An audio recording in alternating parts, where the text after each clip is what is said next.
Hello everyone and welcome back to another episode of Overcoming Graduation with Brian Drury. Today my guest is someone who just quite literally kicks ass. She has competed in karate nationally, won a national championship when she was 13 years old. She has competed in jiu-jitsu for many years and now is the co-owner of the gym that I used to practice jiu-jitsu at out in Wisconsin. So I had the pleasure of interviewing her husband earlier, and now this will be the first husband and wife pair that I've ever interviewed for my podcast. So Alex, thank you for being on the show. No problem. So I love talking to you, James, and just people in general about martial arts because I think there are so many benefits that come from it, and I think there's a lot of misconceptions about it. Like, I remember growing up and I did karate, and people would say, oh, you do karate, like, you know, and they do like a fake karate move and make some sound effects, and you just kind of laugh, and it's like, well, it's a lot more than that. I mean, it's about the self-confidence, it's about the control, it's about the peace of mind when things are crazy. So we'll obviously dig a lot into that. And since I know that your martial arts career started before graduation, if we can start by just kind of giving the listeners a little bit of a background on what you've done in your martial arts career, and we'll start there. Sure. I started karate when I was 9 years old, and started competing pretty shortly after I started.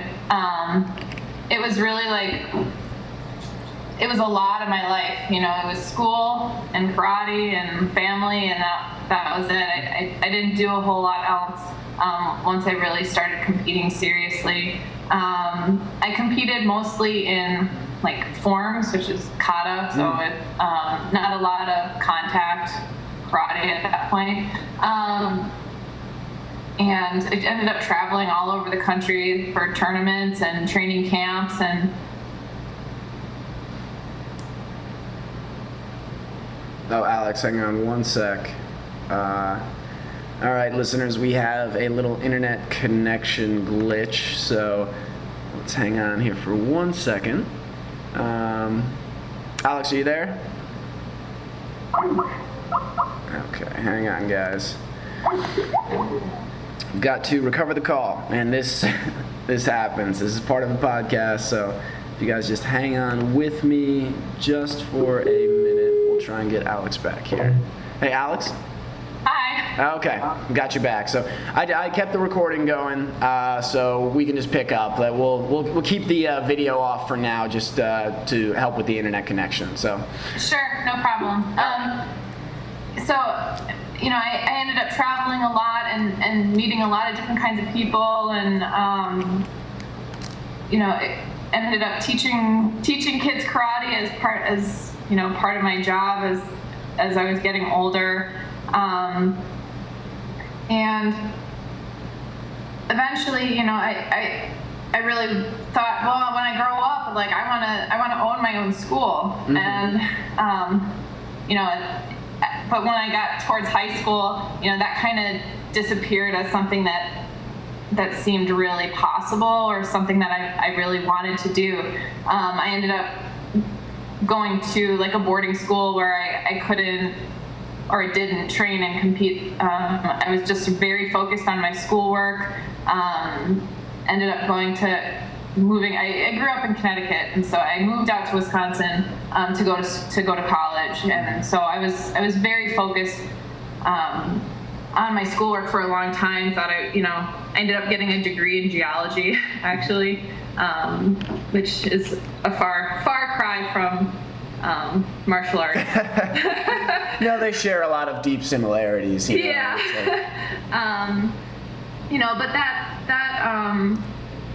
you know, martial arts has always been something that's been part of my almost like my personality, or I feel like I felt lost without it in some ways. You know, it being in the martial arts, it gives you, I don't know if moral compass is the right term, but you know, I feel like my ability to take on challenges and persevere, and just respect for myself and the people around me, and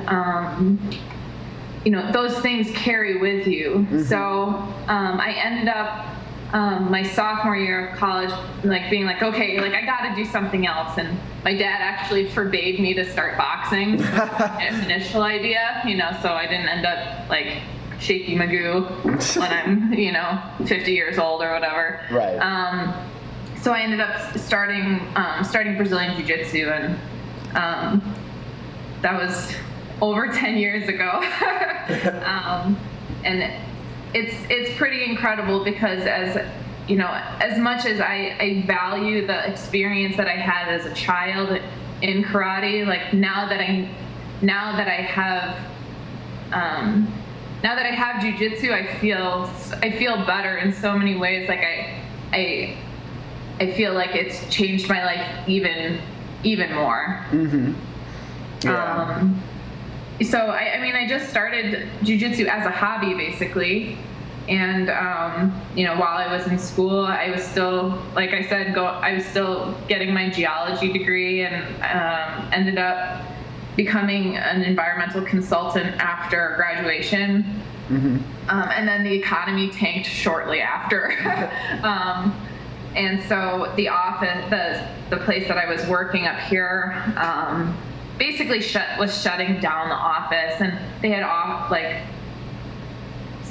offered me a job in Milwaukee, but I had James and Grace here, and we just bought a house, and we had roots here, and I was not willing to go down there. Right. So they basically, somewhere between laying me off and firing me and making it impossible to work there, I ended up leaving and being unemployed for a while. And I even I worked at the mall, I worked at the Convention and Visitor Bureau, with my fancy college degree. I was working at the mall, which was challenging. I was gonna say that sounds like the business politically correct way. Is it was an opportunity to grow, and it's like yeah. And Alex, what just out of curiosity, was the environmental consulting exactly what you wanted to be doing, or what was your hope by studying geology? What was it that you really wanted to do? Well, I've always been, since I was a little kid, very connected with nature and loved being outside, and didn't really like the idea of being, trapped inside of like a windowless building for the rest of my life. I thought geology would be a way that you can do field work, you get to go play in the woods and stuff like that.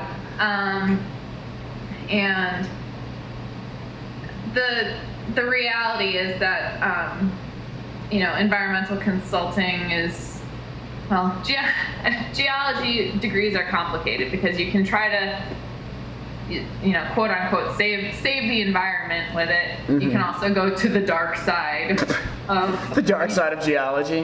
Dark side of geology. A world I'm not familiar with. Which is the oil and gas. Ah, okay, got it.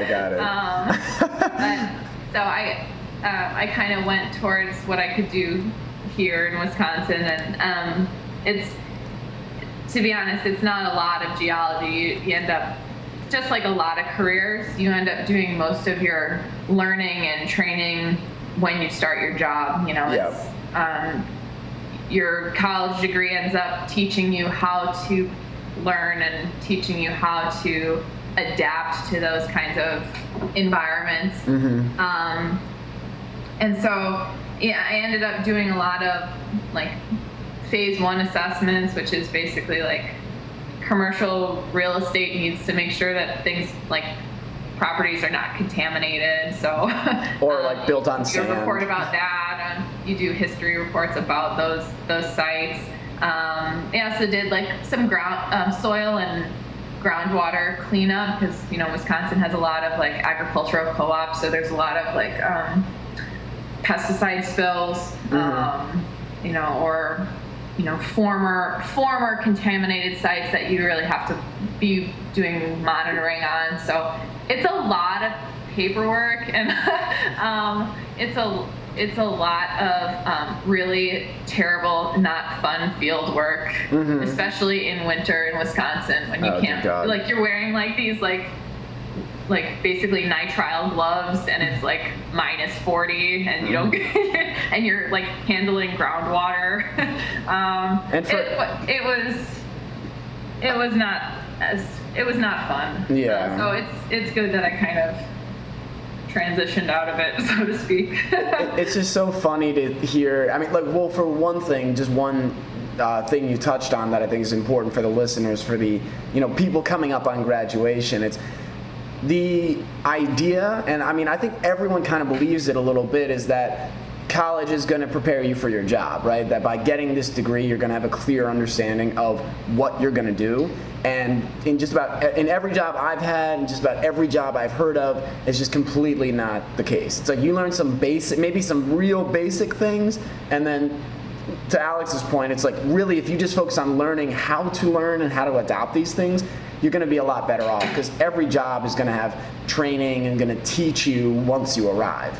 But for sure, yeah, it's not quite like doing like an apprenticeship like as an electrician or something where you're learning very specific skills. It's when you get a 4-year degree like that, especially from like a liberal arts college, you end up doing a lot of on-the-job training. Mm-hmm.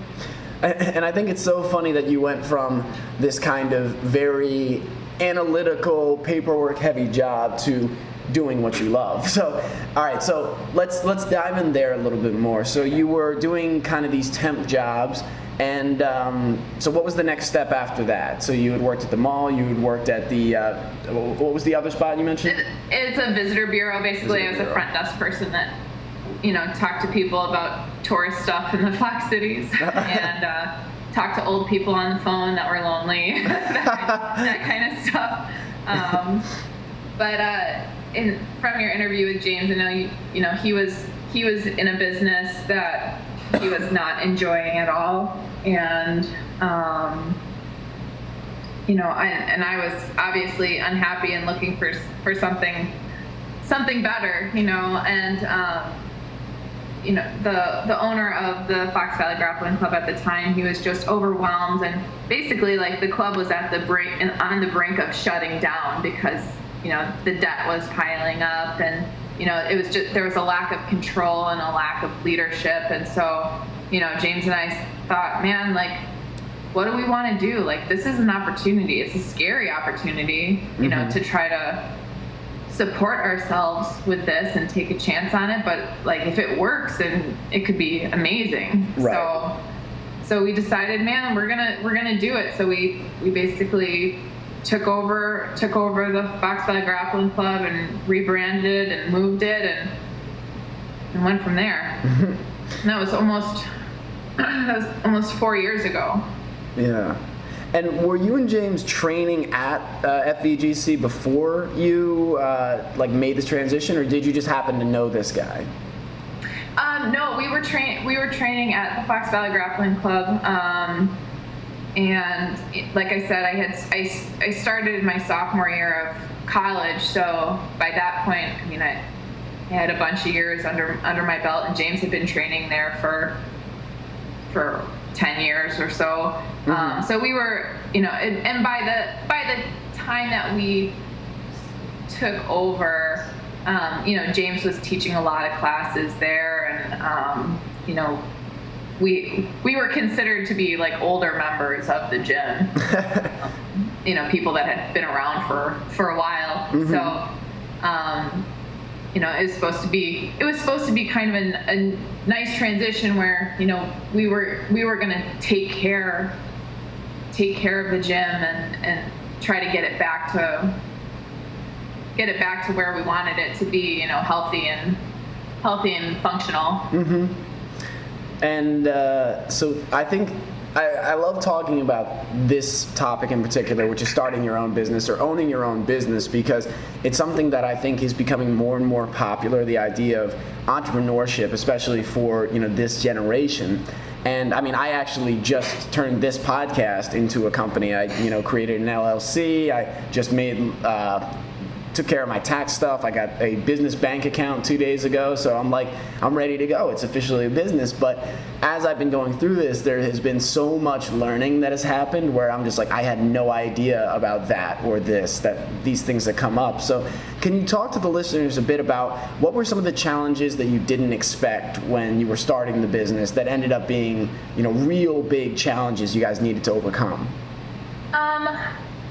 Well, like you said, it's been a learning experience, and I look back at the first year that we set up, and you think, man, like I wish I had known known about this, you know, because we didn't really have a lot of help.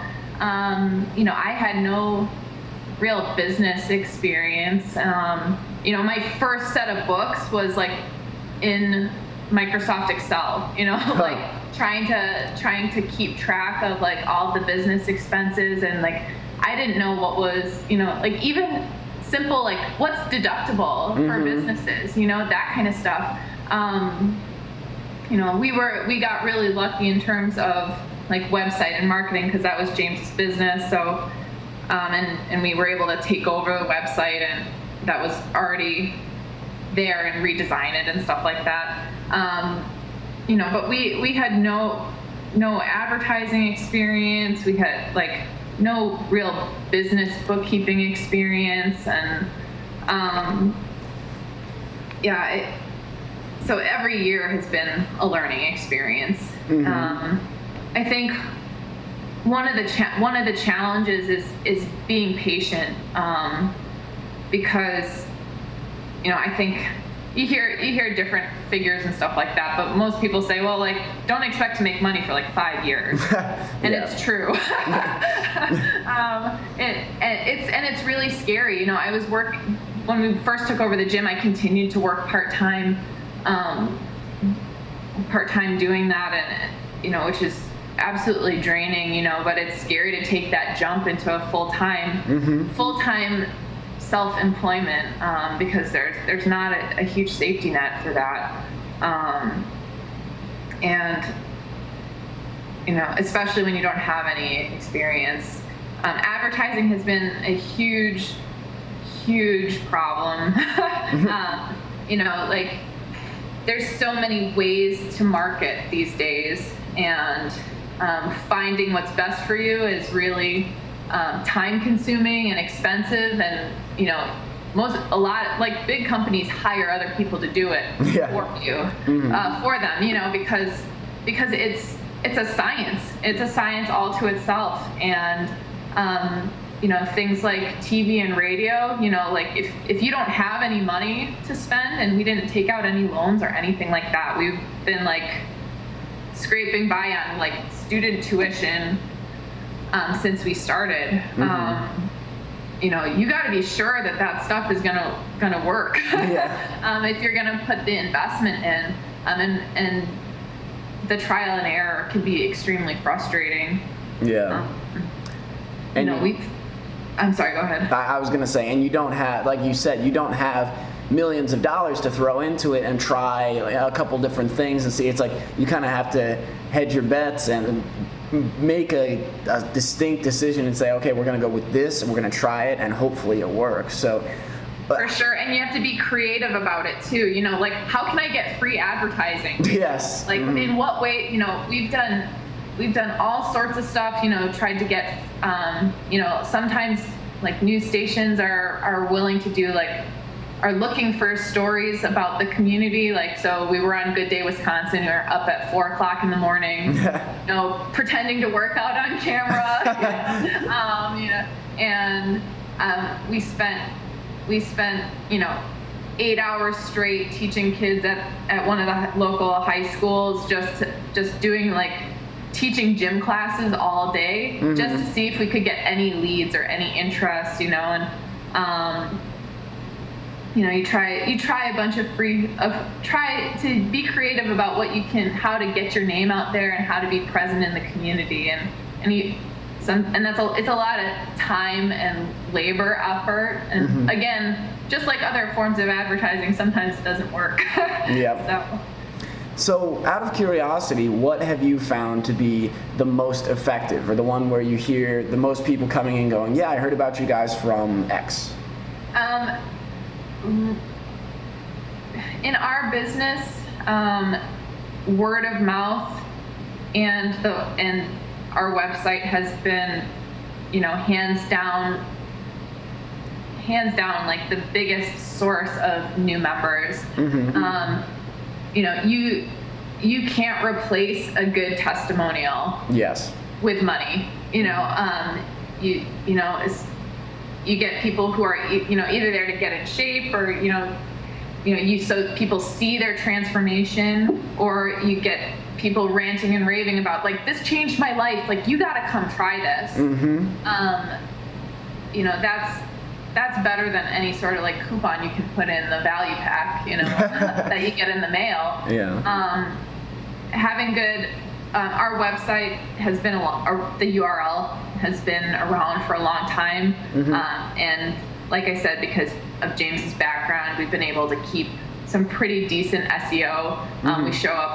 We show up on the first page or number one on Google for the terms that we want to.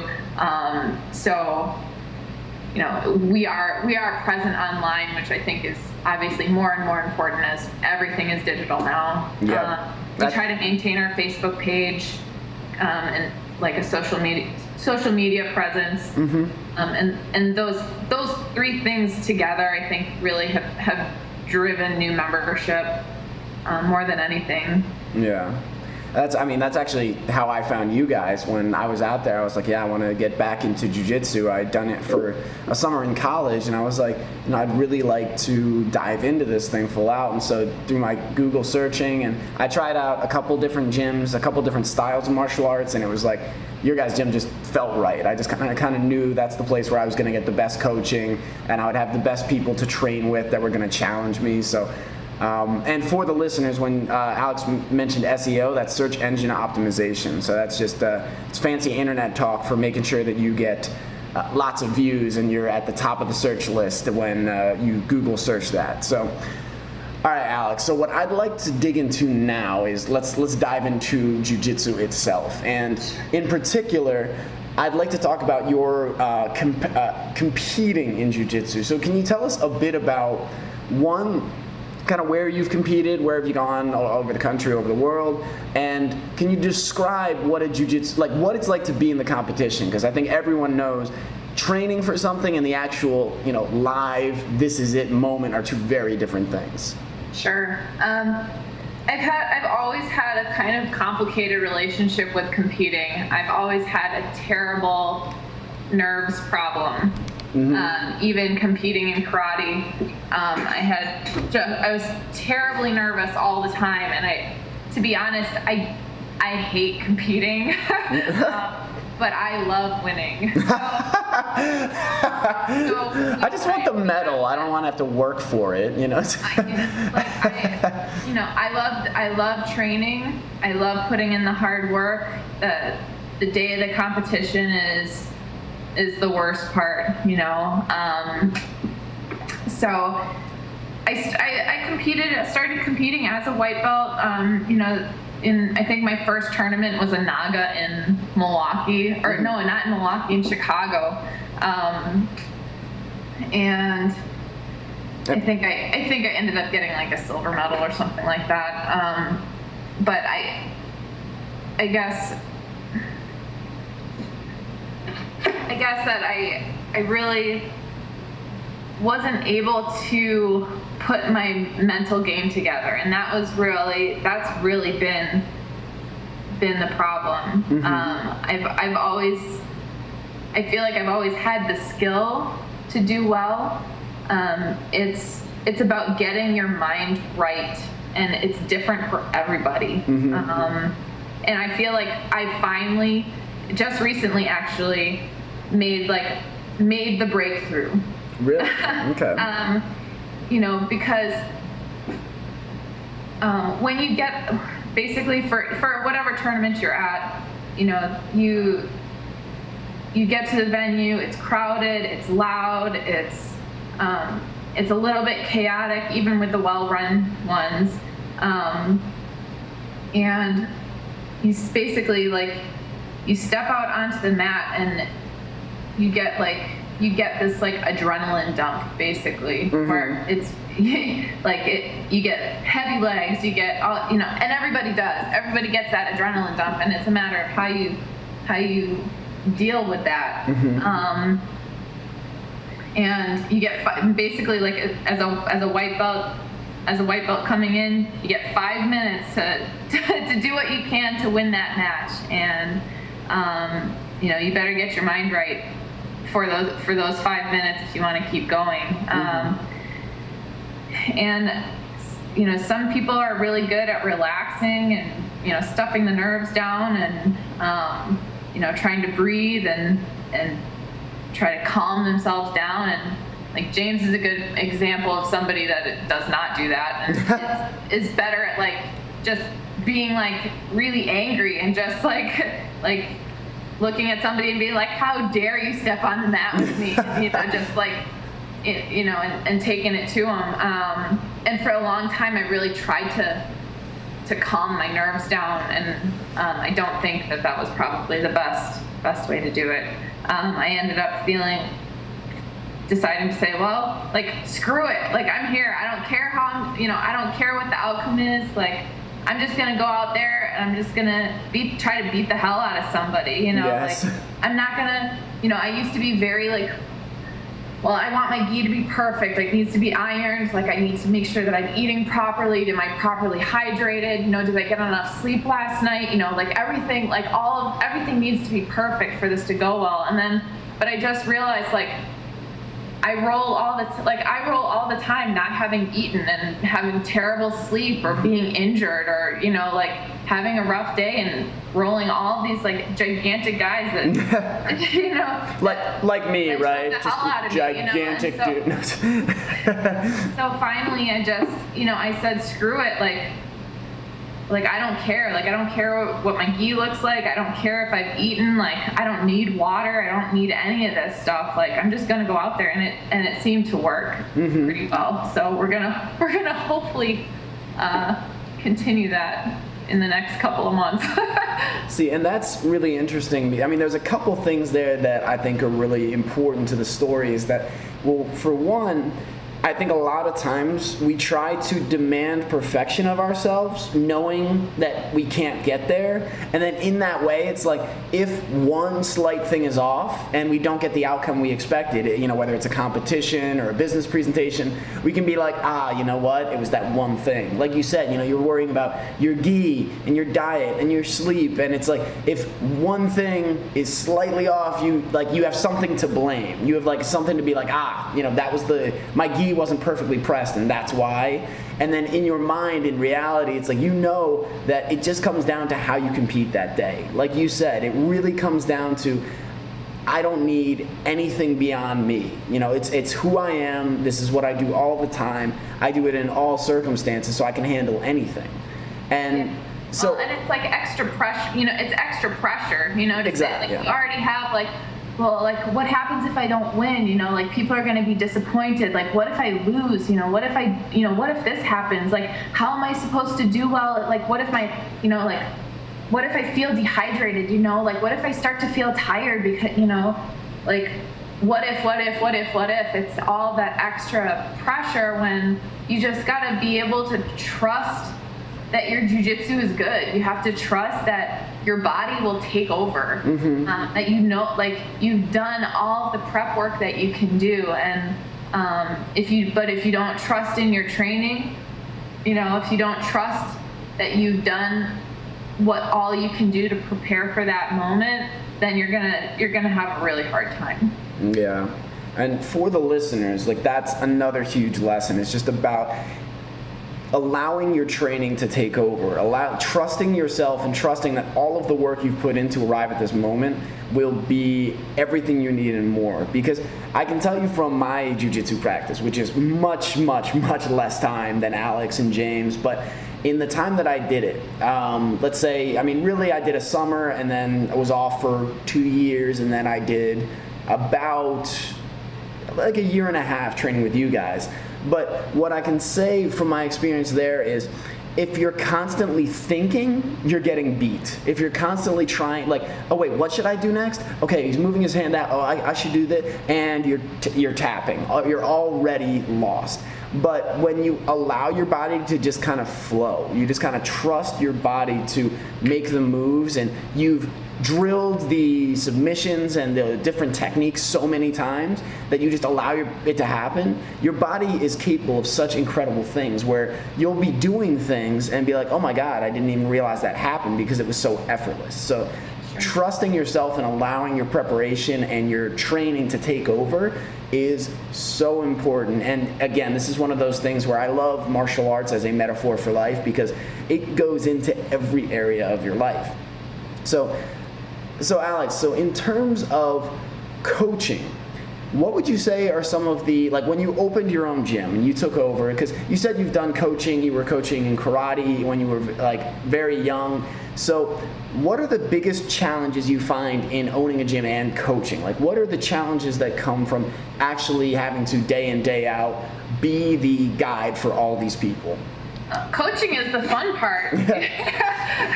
Coaching is the best part of my job. It's the time that I really love because you get to interact with people, you get to practice what you love, and to be honest, I make some of my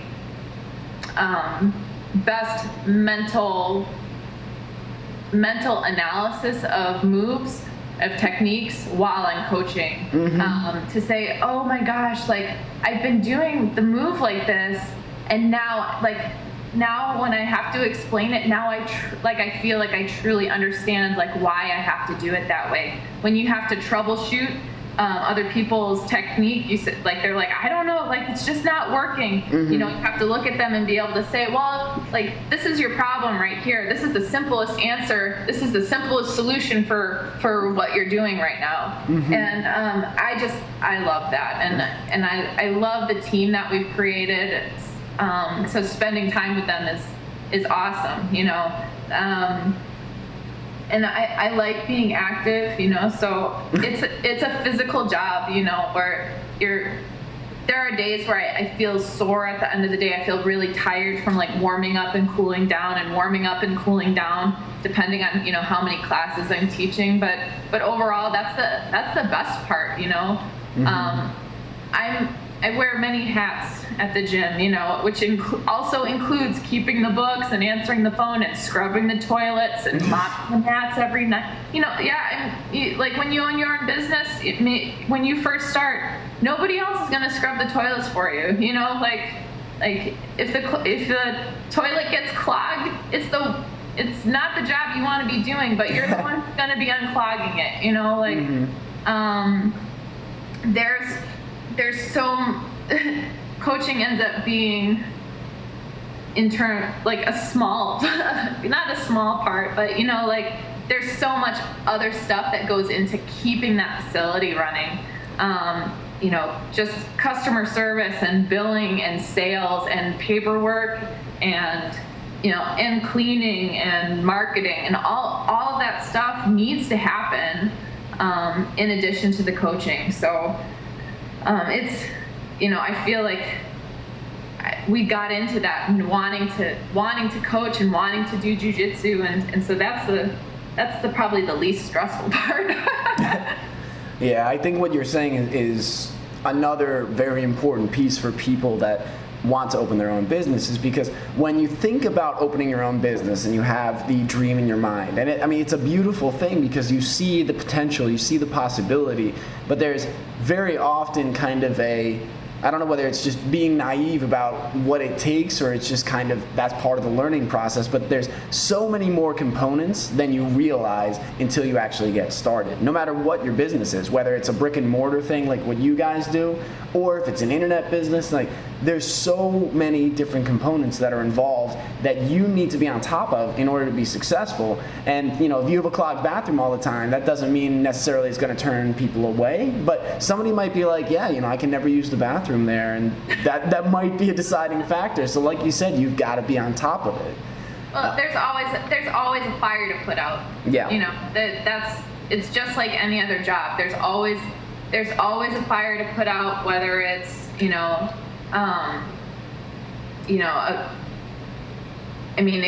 can be as much as like a customer having personal problems and needing somebody to talk to. I mean, that's time and energy that we spend all the time, or something as like concrete as, something in the facility is broken. Like the heavy bags, Muay Thai bags broke again, like the Muay Thai guys need heavy bags to train on, like we got to fix this. We got, there's tearing in the mat, like when are we going to replace it? There's, we spent last weekend, or the weekend before, repairing gaps in the mat, in the tatami mats that underneath the vinyl. We had to tear everything up and push it all back into place. And, that's your Saturday right there. But luckily, I feel lucky that for some of those fires, we have members that are very willing to help us and volunteer their time, so that so James and I are not having to do everything alone. But, it's never ending. It's like owning a house, it's never not broken. Yeah, again, it's the type of like little things you don't consider when you're starting a business. But I think the big difference too in what you're doing is that a lot of people say, there's always a fire to put out there, and whatever job you're going to have, there's always a fire. But when you're putting out fires doing what you love, and you're putting out fires doing what you're most passionate about in the world, it has a whole different feeling than putting out fires at a job that you're miserable at, where you just couldn't care less, you really aren't invested, but you have to do it because it's your job. So it's one of those things where no matter what you do in life, for all the listeners, no matter what you do in life, there's going to be challenges, there's going to be good days and bad days, there's going to be hurdles to overcome. But when you're working on something that really ignites your passion, that speaks to your heart, then you see these challenges and you go, you know what, but it's worth it because I'm doing what really matters in my heart. So Absolutely. And I just think jiu-jitsu in itself is a very kind of powerful art because it is all about, and I would say in other disciplines I practice, whether it be Muay Thai, karate, there is a similar sense of trying to maintain the calm within the storm. And sure. I think that's such a huge metaphor for life because no matter what you're struggling with, it's like, how do you respond when shit hits the fan? When things really get real, how do you respond? And by doing things like jiu-jitsu, you train yourself to say, okay, take a deep breath, relax, focus, take in what's around you, see everything that's going on. So from your practice, what would you say are some of the best things that a person can do to help really bring their focus to the moment, to really be locked in on what they're doing right now? Jiu-jitsu, when you're actually rolling live, or our version of sparring, basically, it kind of does that for you in a lot of ways, which is nice. Yeah. Because if you're not in the moment, you're gonna miss your timing, you're gonna miss your opportunity, you're gonna pay for it in the match. So, it's a good reminder. It's a good example in your life of how to be in the moment. Mm-hmm. And I think that, one of the biggest struggles that people come in with in jiu-jitsu as adults, is ego. Yeah. Ego gets in the way and takes you out of yourself so frequently. Yep. Because when you have ego, and it's overwhelming ego, you're not worrying about, well, how am I bettering myself? How am I learning? Am I being a good partner? Am I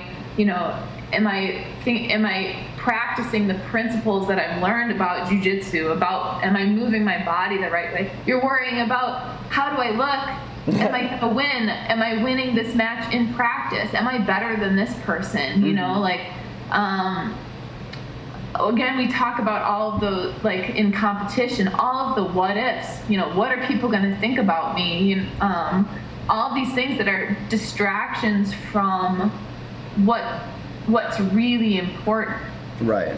And so, I teach the nighttime beginner classes during the week, and I try to almost probably ad nauseum try to talk to people about, you gotta relax. You gotta try to focus on the technique. You gotta not worry about winning at practice.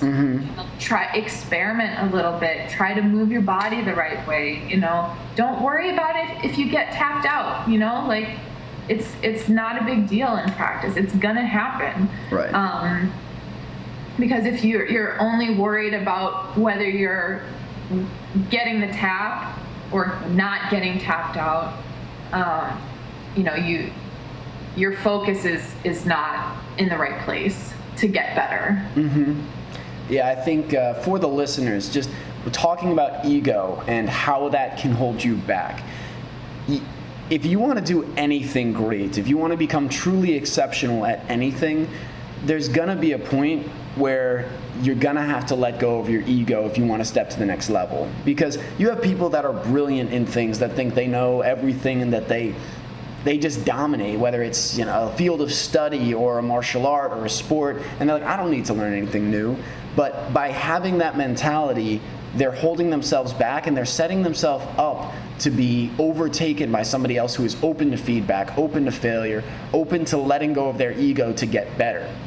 So whatever it is that you're diving into in your life, whatever it is that you want to get great at, take a moment and just let go of the ego. Focus on the quality of the practice, like Alex is saying. Focus on getting better at this one position, or focusing on that move you need to make, even if it means you get tapped out. Because if you just go against people you know you can beat and you use the same moves over and over, sooner or later, people are going to catch on. They'll be able to defend against that. They'll be able to beat you. They'll be able to stop your attacks. So if you want to get better in life, ego is something that you got to put on the back burner at times. I mean, it's like you said earlier, it's like when you're in a competition mindset, James gets to the point where he's just like, how dare you get on the mat? And that ego helps him to compete.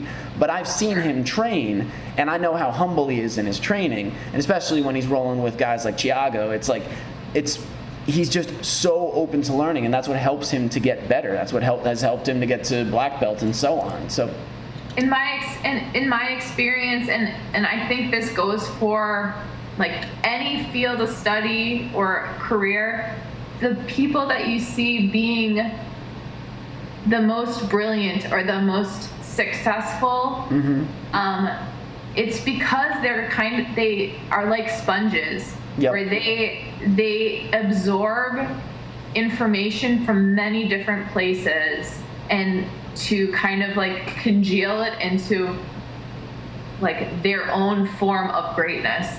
So, but if you have too much ego to listen when people are talking or showing you something, like you're gonna miss those learning opportunities. And not everything that you hear or learn is going to be good for you, and I tell people this too, like everything I show in class is not going to be good for your game, right? Like it might not be the best, this might not be the best escape for your body type, but you can take elements of this or something conceptual from this technique and apply it other places in your game. And those, and you can see those people that in practice, you can see the sponges because they start applying concepts, they start applying techniques in different ways, and it's almost like you see them progress every time they come to the gym. It's unbelievable. So, and I think that it really does apply for other things in your life too, where, if you can absorb information from different places and make it your own, that's only gonna help you be successful. I love what you said about not only being open to information, but being open to information from multiple sources. And it's one of those things where people might think, oh, I only need information from this spot, or I just need to read that book and I'll know how to do this. But what I've found is that when you're open to information from anywhere, from any source, any person, and of course it's like, you don't want to take jiu-jitsu advice from someone who's never done it, but when you're open to advice from this coach and that training partner and this person who's done it over in Brazil, you get insights into things. And like you said, that technique may not help them specifically in their game, but that technique might help them see something that they haven't seen before, that might help them with another technique to understand a principle that makes their game even better. And I actually had an experience like this recently in just my general fitness. So, I work out 6 days a week. I've tried all kinds of different workouts. And when I used to make a joke about what I considered to be a kind of easygoing workout, or I was like, oh yeah, the people be like, oh, what workout you doing? I'm like, oh, Jillian Michaels, like as a joke. I was like, oh yeah, I do Jillian Michaels. It's it's pretty easy, like saying like, oh, it's just a workout DVD. She's probably too easy, and then just I think last week, I was going to do some yoga, and I heard that at the gym at my apartment complex they had a yoga DVD, and then I found out it was Jillian Michaels, and I was like, what the hell, I'll try it. But it turns out this was Jillian Michaels' Inferno Yoga, which is interval training yoga. I was dying. I was like drenched in sweat. It was so intense, and it was a fantastic workout. It was great yoga, and it also introduced me to a bunch of new workout like movements that I just haven't seen or I haven't done in a long time. Sure. And just like you said, if I had been closed off and been like, I'm not going to do that, it's Jillian Michaels, that'll be too easy. One, I never would have got that great workout, and two, I never would have gotten a total turnaround on the respect for Jillian Michaels and what she does, because she is intense. But yeah. So Alex, I always close out these interviews with the same question, and that question is, if you could go back and talk to yourself at graduation, when you're a young kid, you're just open to the world and not really sure what's going to happen. If you could go back and give yourself advice with everything you know now, what advice would you give to your younger self? Well, I think that making sure that you surround yourself with positive people and people that are going to support you and are kind of going in the same direction as you is going to be really important. And taking negative or toxic people out of your life is really important. I feel very lucky that James and I are not only together but in business together, because we always talk about that. We rely on one another so much, that the trust that is there both in business and and personally is irreplaceable. And so even when things are not going well, either personally or professionally, when you have people like that around you, like you need that support network is irreplaceable. Absolutely. Yeah, for anyone that's interested in personal development or wants to start reading or listening to the YouTube videos, TED Talks, you will hear this quote all the time, and that is, you become the average of the 5 people you spend the most time with.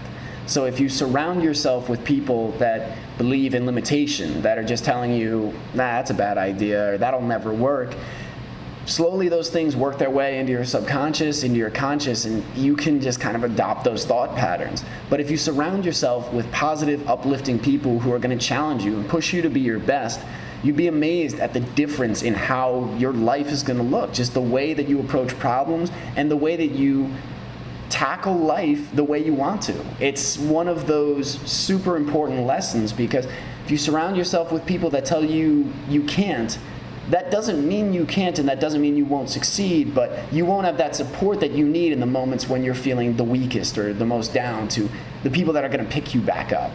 For sure. So, Alex, thank you so much for doing the interview. I mean, I love you guys, and I love what you do at Fox Valley Grappling Club, and I want you guys to have 10 times as many students. I know that might pick up your coaching time, but but for the listeners, for the people in the Fox Valley area, where can they come to find out more about you guys, more about the gym and your class schedule? If you go, the website is the best place, and that's foxvalleygrapplingclub.com. Mm-hmm.